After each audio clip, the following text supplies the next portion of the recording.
Olá, pessoal, boa noite, tudo bem? Vamos começar a nossa aula. Vamos falar hoje um pouco mais sobre a parte do capitalismo, o período anterior ao capitalismo. Então, o objetivo é entender até o porquê que chegou ao capitalismo, a que ponto que período da história a gente viveu até então para que chegasse ao capitalismo. Então, inicialmente, o que a gente viu na aula passada foi a questão da mudança da sociedade em si, que até então as pessoas eram devotas à Igreja Católica e novas formas de crenças foram surgindo e adaptando também as novas formas da sociedade. Então, o que até então se acreditava na Igreja Católica, de que a fé das pessoas deveriam ser feitas através de obras e que a acumulação de capital não era tão bem vista, quando veio os protestantes, contradizendo muitas situações da Igreja Católica, fizeram também que uma nova forma, uma nova sociedade vivente, então, pudesse estabelecer e acumular capital e poder mostrar sua obra através da fé. Eu vou compartilhar minha tela com vocês para que a gente consiga ver tudo isso da melhor forma.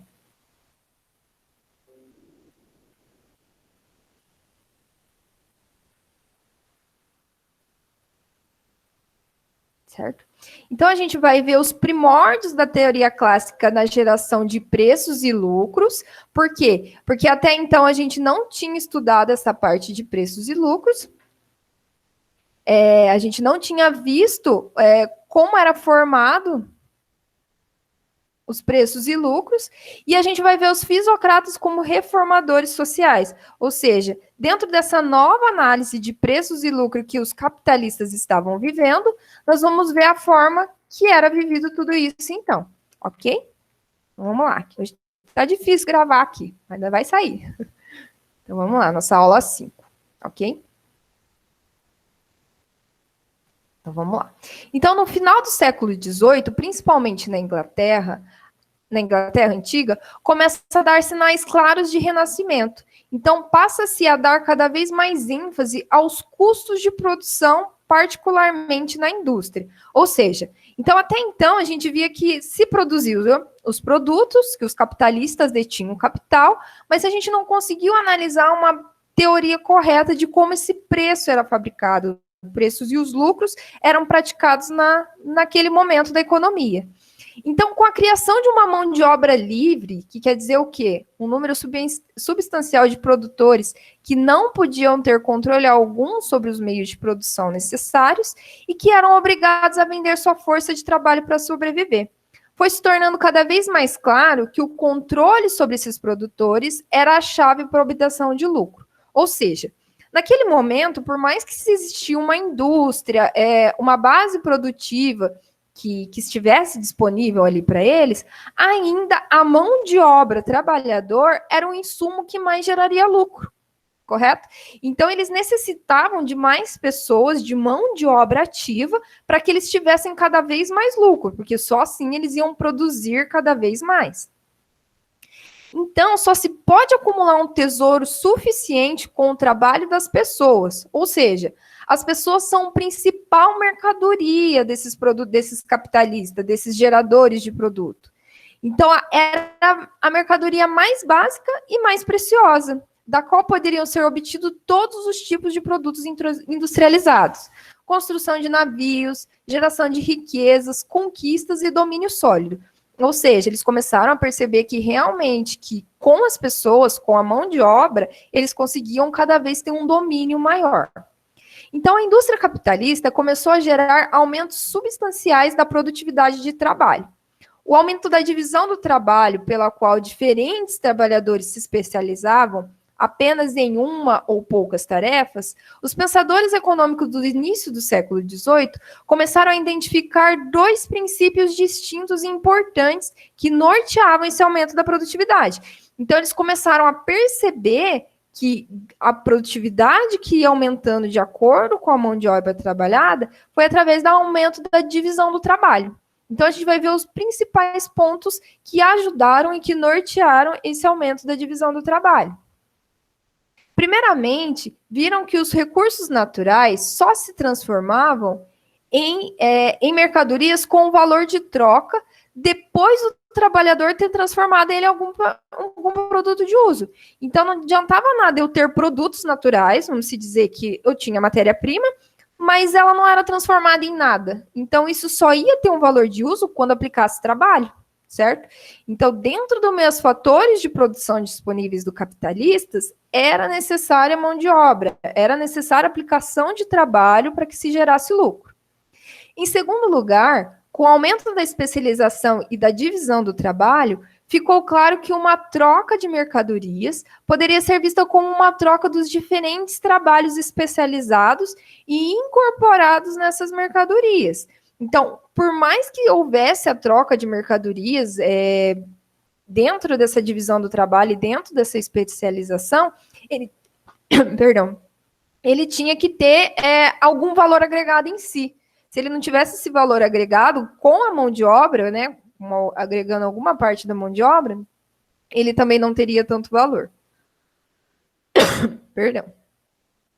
Então, o precursor mais evidente da teoria do valor-trabalho, ou seja, o valor que ia ser agregado adivinha do trabalho, dos economistas clássicos, foi o autor anônimo de um folheto publicado em 1738, intitulado Algumas Ideias sobre os Juros do Dinheiro em Geral. Então, nesse folheto, lá em 1738, já dizia que os valores das mercadorias, quando são trocadas uma pelas outras, é regulado pela quantidade de trabalho necessário e comumente usado em sua produção, e o seu valor ou preço. Quando são compradas e vendidas e comparadas com o meio comum, será determinada pela quantidade de trabalho empregada e pela maior ou menor quantidade do meio da medida comum. Então, quando eles começaram a estudar essa questão de preço, de valor agregado, de venda do produto, eles começaram a perceber que quanto maior valor agregado que eles tinham de trabalho incorporado daquilo, maior seria o preço do produto, maior lucro se obteria com ele. Quando os lucros são oferidos através do controle do processo de produção, tem de refletir a diferença entre os preços pagos pelos insumos necessários à produção e a quantidade produzida. Ou seja, se eu estou comprando um insumo para produzir e aquilo não tem um trabalho aplicado, eu vou pagar um preço. E depois que eu tenho uma quantidade produzida, ou seja, dentro daquele insumo, quanto que eu estou produzindo, dentro da quantidade produzida, eu vou ter um outro valor aplicado a ele, outro lucro que eu vou estar gerando com ele. Durante toda aquela época, muitos autores passavam a ver os lucros como um excedente, que restava após os trabalhadores terem conseguido as mercadorias necessárias para o seu próprio consumo. Ou seja, depois deles comprarem a matéria-prima, terem produzido, terem colocado o valor do trabalho nessa mercadoria, e restava uma quantidade de dinheiro para eles consumirem, aí sim eles estavam tendo lucro. Só que em 1696, John Kerr escreveu que as mercadorias são exportadas, dão mais ou menos lucro de acordo com o trabalho das pessoas incorporadas no seu valor. Então, mesmo que essa mercadoria fosse exportada fora do país, ele também ia ter o lucro maior se determinasse pelo trabalho agregado. E em 1751, essa fonte de lucro estava sendo chamada de excedente de produção, sobre as necessidades de consumo dos trabalhadores. Então, quando eu tinha um excesso de produção, um excedente, aí sim eu estava tendo um lucro sobre a minha produção. E dessa forma, a necessidade os trabalhadores conseguiam consumir de acordo com a sua necessidade. Então, a fonte de riqueza é o número de habitantes. Por quê? Quanto mais populoso for um país, mais rico ele poderá ser. Porque naquele momento, a mão de obra era uma riqueza muito grande para um país. E note que nesses períodos as pessoas viviam cada vez menos. O índice de vida delas não era tão grande. Então, ela não tinha um índice de vida grande. Então, era necessário a mão de obra especializada, aplicada ali para que ele fosse realmente rico. Isso porque a terra é gratuita e remunera o seu trabalho não apenas com o suficiente, mas com abundância. Ora, tudo que sobra sem ser consumido é excedente que constitui a riqueza da nação. Então, naquele momento, a riqueza de uma nação não era a quantidade mais de terra disponível, porque a terra estava ali abundante. Mas se não tivesse pessoas para trabalharem nessas terras e transformar e gerar excedentes de produção, aquela nação não ia ter uma riqueza tão grande. Então, naquele momento, sim, quanto mais pessoas uma população tinha, mais rica ela era. No entanto, esses pensadores não conseguiram entender o processo com clareza, suficientemente para mostrar como era possível que a quantidade de trabalho incorporada numa mercadoria fosse, ao mesmo tempo, o determinante dos preços e fonte do valor excedente do lucro. Eles não conseguiam mostrar, de alguma forma, como isso impactava no excedente no lucro, mas eles entendiam que sim, que estavam impactando. Para isso tornar possível, deveria haver um claro conhecimento de que o lucro sobre o capital era uma categoria distinta de renda de classe, que ia para o dono do capital, porque sua propriedade permitia que ele controlasse o emprego dos trabalhadores. Ou seja, então esse excedente ia para o proprietário da terra, para o capitalista, para o gerador de capital, porque ele conseguia controlar o emprego desses trabalhadores. Então ele dava o que comer, dava o que vestir, e muitas vezes o que morar, em troca do trabalho, que foi o que a gente já viu ao longo do tempo. Então, quando gerava excedentes, esse sim era o lucro do empregador. Isso representava mais ou menos o valor de troca do capital do dono.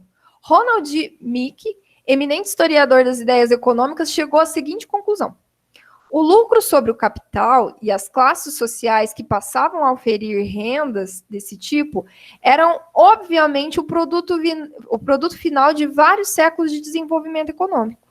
Mas foi só a partir da segunda metade do século XVIII, ao que parece, que o lucro sobre o capital, como um novo tipo genérico de renda de classe, tornou-se tão claramente diferenciado dos demais tipos de renda, das outras rendas geradas dentro de uma economia, que os economistas conseguiram captar todo o seu significado e delinear suas características básicas.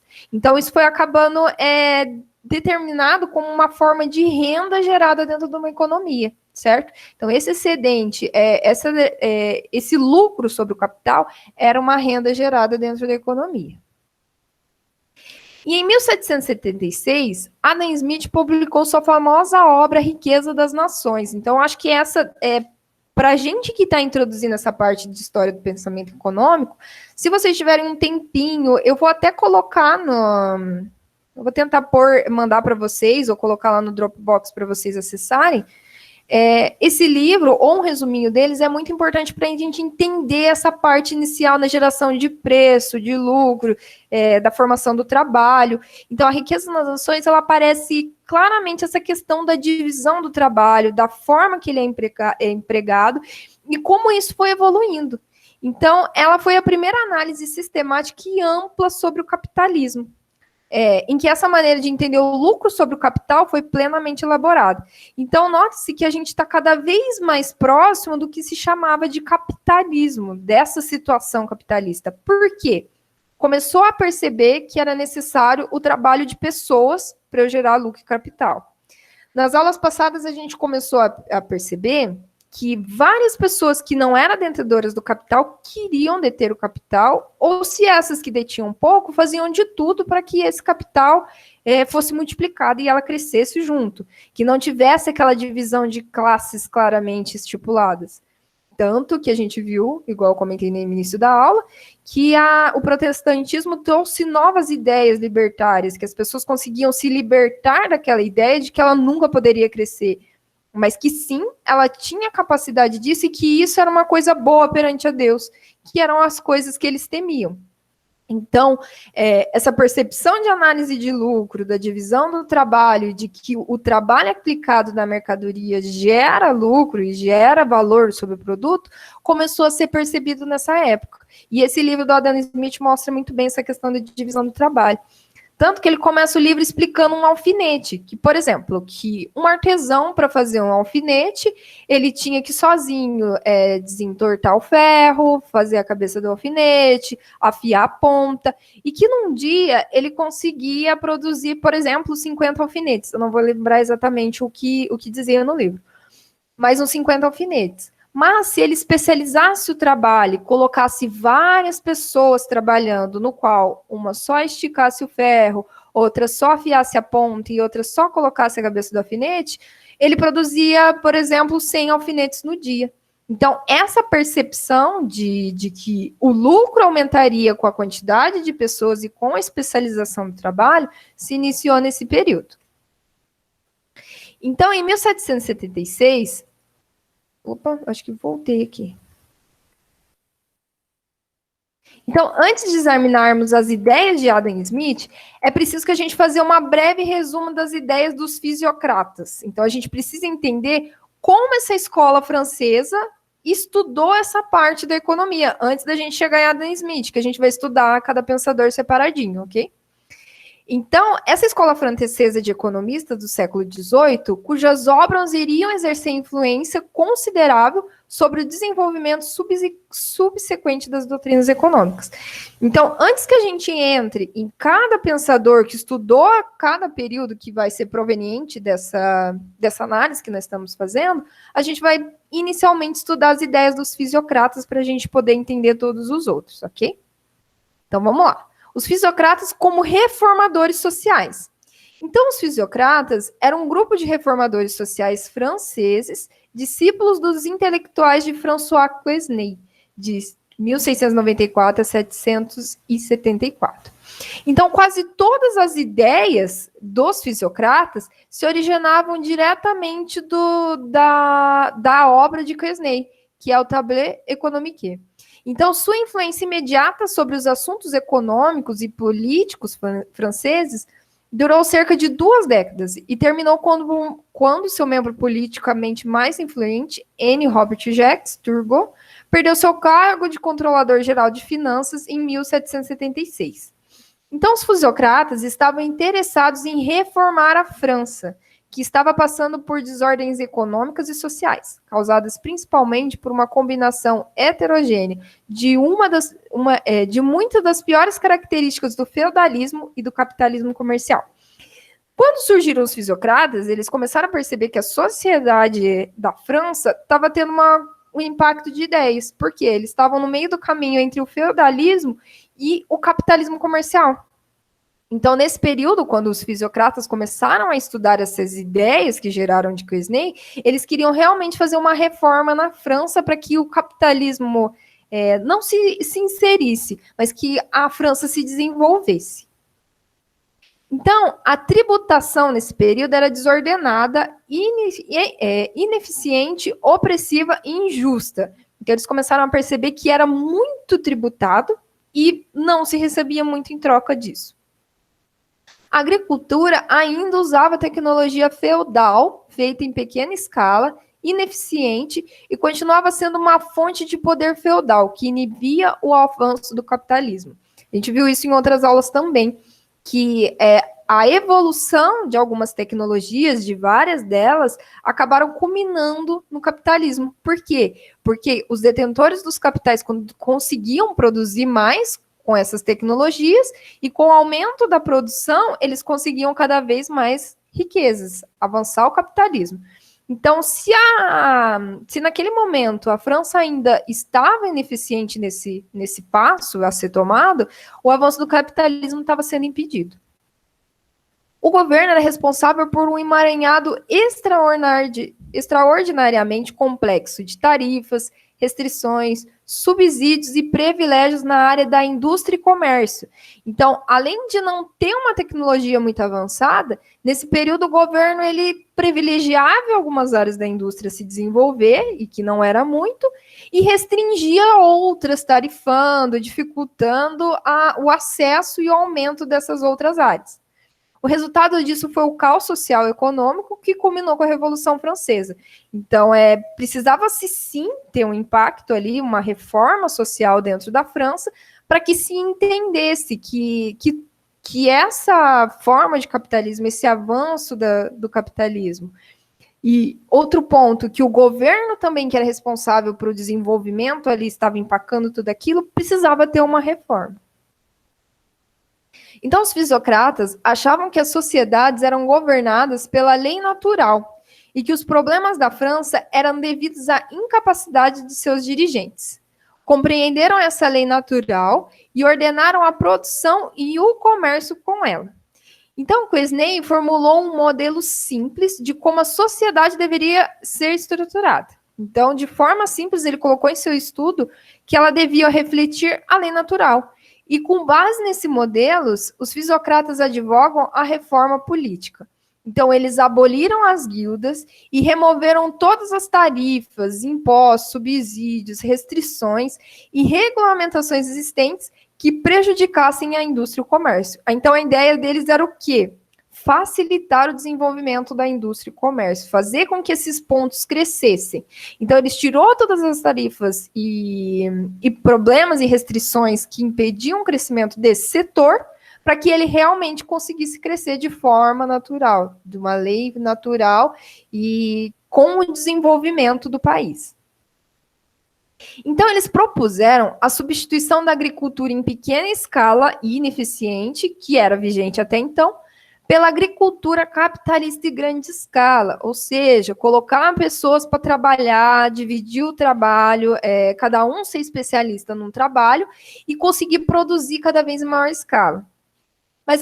Mas a proposta de reforma pela qual os fisiocratas são mais lembrados foi a recomendação de que toda a renda do governo fosse obtida através de um único imposto para todo o país sobre as atividades agrícolas, por razões que ficaram claras nas nossas discussões. Então, dessa forma, culminou num imposto só para toda a atividade agrícola disponível e não muitos impostos. Então, eles ficaram conhecidos por essa proposta de reforma, para facilitar a produção e o desenvolvimento da atividade agrícola. Então, as reformas estavam destinadas a ser inatingíveis, porque os fisiocratas não questionavam o direito da nobreza feudal de receber suas rendas de suas terras enquanto a nobreza percebia, que era correto naquele momento, e que os esquemas dos fisiocratas levariam ao empobrecimento da classe proprietária de terras e à ascensão da classe capitalista. Então, naquele momento, a nobreza feudal começou a perceber que ela não ia ter muito lucro com isso, que ela não ia ganhar muita coisa com isso. E que ele, cada vez mais, se ele fosse só proprietário de terra, só detentor da terra, não de vários fatores de produção, ia ascender cada vez mais a classe capitalista, que naquele momento ali na França, ela não estava tão ascendente, e sim quem era ainda destacado era a nobreza feudal. Então, mudanças sociais que exigiam a remoção de uma classe dominante por outra não pode ser alcançada por meio de reformas. Então, exigem revolução, e a França precisou de uma revolução em 1789 para que mudanças parecidas com as defendidas pelos fisiocratas se tornassem possíveis. Então, o que eles, naquele momento, perceberam?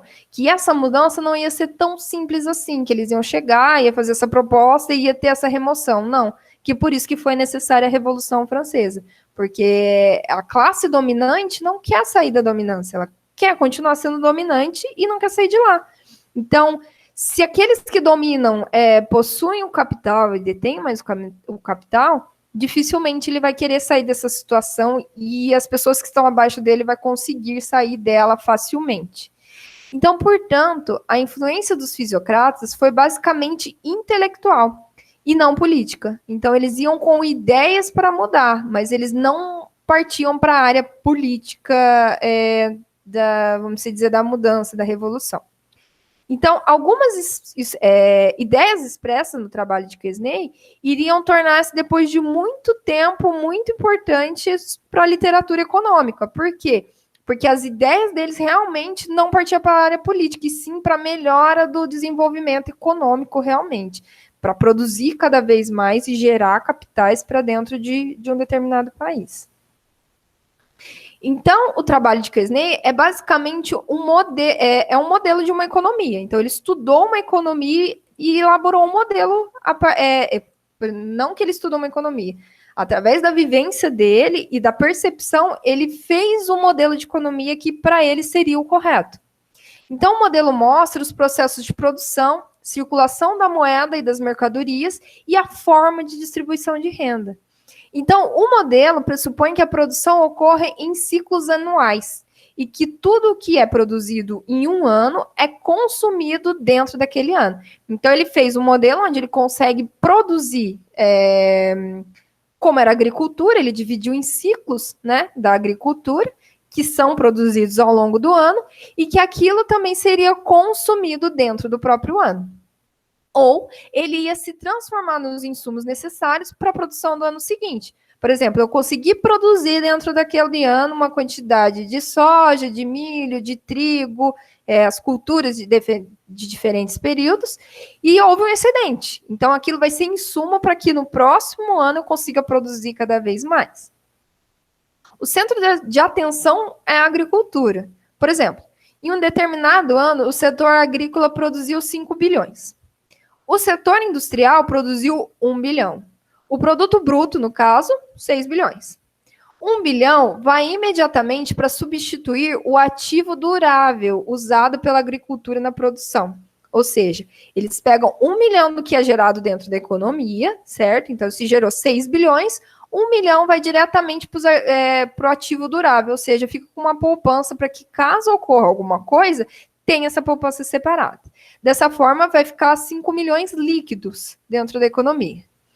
Do produto agrícola, 2 bilhões desses 5 bilhões que foi gerados lá do produto agrícola, então 5 bilhões da agrícola, 1 da indústria. Então, 1 já foi destinado. Então, desses 5, 2 bilhões ficam com os produtores. Por quê? Vai incluir a semente para o período seguinte, os salários da administração, ou seja, o lucro para os fazendeiros capitalistas e os salários dos agricultores. Então, 2 bilhões é diretamente destinado para que essa cultura continue produzindo, continue crescendo. Todo estoque de moeda, os 2 bilhões, que está na mão dos fazendeiros capitalistas no início do período. Eles pagam 2 milhões de moeda à classe dos proprietários rurais como arrendamento. Essa é a renda excedente do sistema. Por quê? Porque essa renda seria sobre o arrendamento da terra. Então, seria a renda excedente do sistema, porque não é diretamente ligada à produção. Os proprietários de terra não desempenham qualquer função econômica em troca desse pagamento. Esses 2 bilhões representam um excedente produzido no setor agrícola, que ultrapassa o consumo dos agricultores, os custos de produção dos ativos consumidos na produção. Então, esses 2 bilhões, realmente, ele não vai impactar diretamente na geração do produto. Ele vai passar aqui, ó, tá vendo? No que é produzido, ele é produzido dentro do setor agrícola, mas ele não está diretamente ligado, porque ele não está nos ativos consumidos para a produção. Os fisiocratas consideravam que esse excedente, o que sobrava, era um presente da natureza, e achavam que só através do contato direto com a natureza, na produção extrativista ou agrícola, é que o trabalho humano poderia produzir um excedente. Então, como eles acreditavam que esse excedente era gerado por causa da natureza, então todo e qualquer trabalho humano que poderia produzir excedentes seriam através da terra. Então, os agricultores eram, portanto, chamados de classe produtiva. Os produtores de mercadorias industrializadas eram chamados de classe estéril. Não porque não produzissem nada, mas porque o valor do que produziam era presumivelmente igual aos custos necessários de matéria-prima, mais os necessários para salário de subsistência dos produtores. Então, eles falavam que era classe estéril porque não tirava da terra. Não que eles não produziam. Então, eles produziam, mas mercadorias industrializadas. E os da terra eram da classe produtiva, porque não eram mercadorias industrializadas, que passasse com algum processo de refinamento, vamos dizer assim. Não se achava que pudesse sobrar qualquer excedente ou lucro na atividade industrial, por causa daquela crença anterior. Então, se eles acreditavam que era a terra que dava excedente, a produção industrial não ia gerar nenhum excedente, porque ela não adivinha da terra. Então, havia, portanto, 3 classes naquele momento divididas. A produtiva, que seriam os capitalistas e trabalhadores dedicados à produção agrícola. A classe estéril, capitalistas e trabalhadores ligados à indústria. Então, note que eles achavam que era estéril porque ela não produzia excedente, porque não vinha da terra. E a classe ociosa, que eram os donos da terra, que consumiam o excedente produtivo da classe produtiva. Ou seja, Então, tipo, o que sobrasse da produção da classe produtiva, a ociosa consumia porque ela ganhava o arrendamento da terra, ela não fazia nada, ela só tinha terra. Então, por isso que era chamada de classe ociosa. Então, após o recebimento de sua renda pela classe dos proprietários de terra, o estudo prosseguia com uma longa lista de transações que mostravam como os produtos dos setores agrícolas e industrial eram distribuídos ou alocados, e como era necessário haver uma perfeita circulação da moeda para essa alocação. No fim de todo o processo, se as transações fossem agregadas, veriam que a economia voltaria no seu estado inicial. Lembra que vocês viram lá no primeiro ano o círculo econômico, que você oferece trabalho para a indústria, que tem a matéria-prima, que produz um produto, que vai vender, que você vai comprar com sua renda. Era basicamente isso. Só que, dada a economia da época e dos fatores de produção disponíveis e o que eles produziam, é que eles fizeram o fluxo circular da renda, certo? Que todo o processo produtivo era agregado e se ligava um ao outro e voltava no início, que ali era a classe produtiva.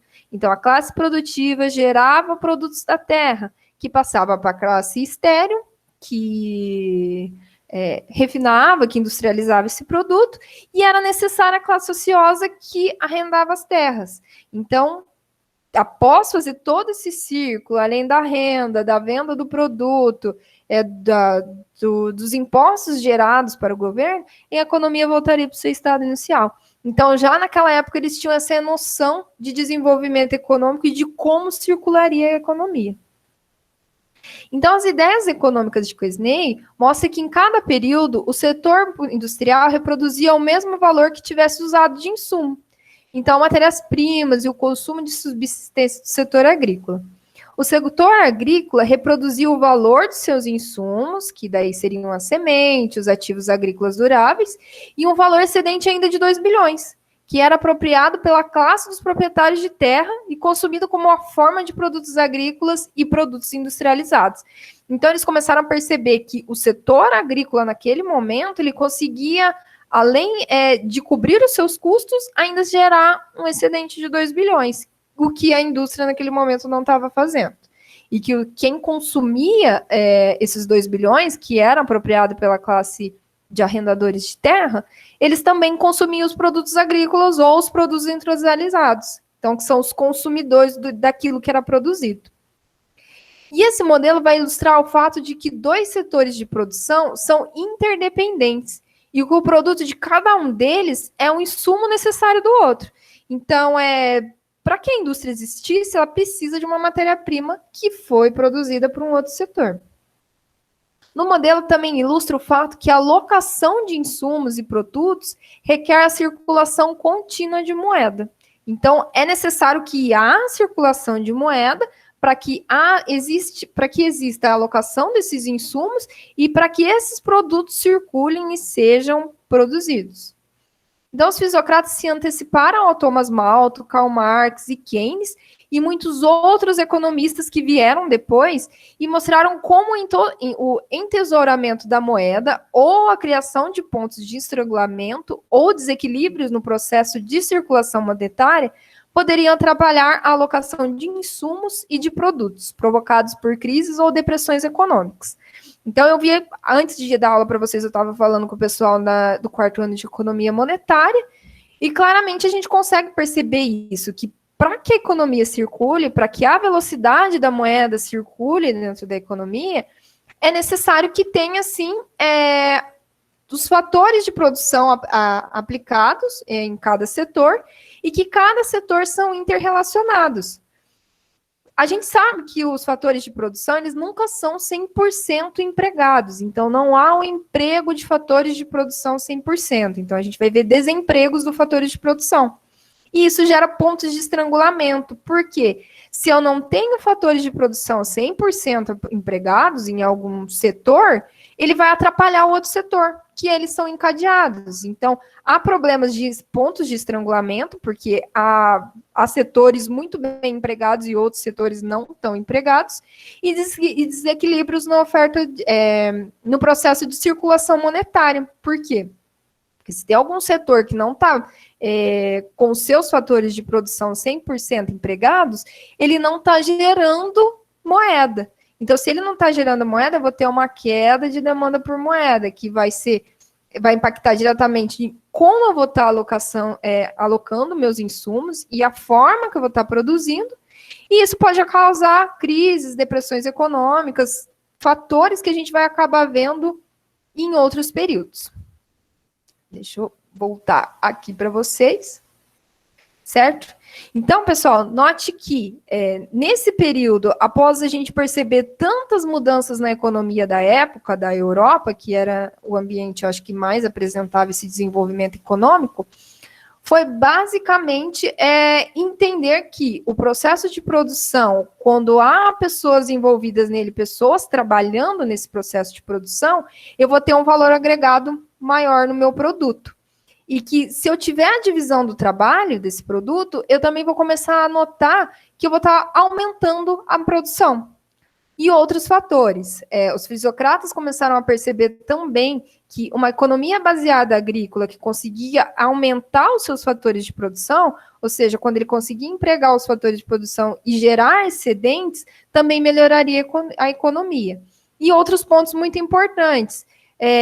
Redução da burocratização, facilidade para aumentar o comércio e industrialização, diminuir os impostos, realização do imposto único, naquela época já era falado sobre isso, tudo isso para aumentar a produção e gerar cada vez mais capitais, certo?